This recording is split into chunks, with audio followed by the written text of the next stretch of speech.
ঠিকাদারির কাজেও শাসক দলের গাজোয়ারি, এমন যে খবর পাওয়া যাচ্ছে, এমন যে অভিযোগ সামনে আসছে। বলা হচ্ছে নামে বেনামে ঠিকাদারি সংস্থা খুলে কাজ তৃণমূল নেতাদের।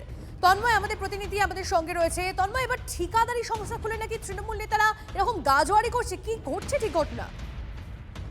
দেখো, একদিকে এলাকার মানুষজন এই নিয়ে সরব হয়েছে, তার সঙ্গে সঙ্গে তৃণমূলের একটি অংশ এই শাসক দলের যোগ থাকা ঠিকাদারদের নিয়েও সরব হয়েছে।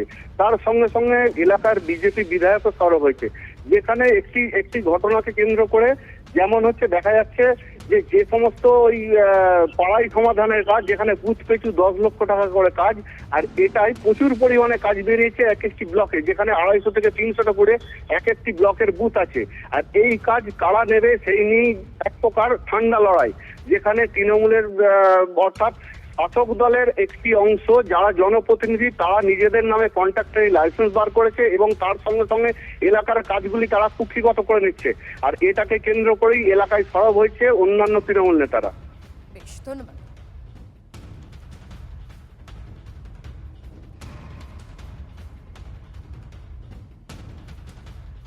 যে ব্যক্তির নামে অভিযোগটা আপনারা জানাচ্ছেন বা আমরা জানিয়েছি কন্ট্রাক্টর অ্যাসোসিয়েশনের পক্ষ থেকে মা কনস্ট্রাকশন, এবং তার বাবার নামে প্রোভাইডার হচ্ছে তার বাবা।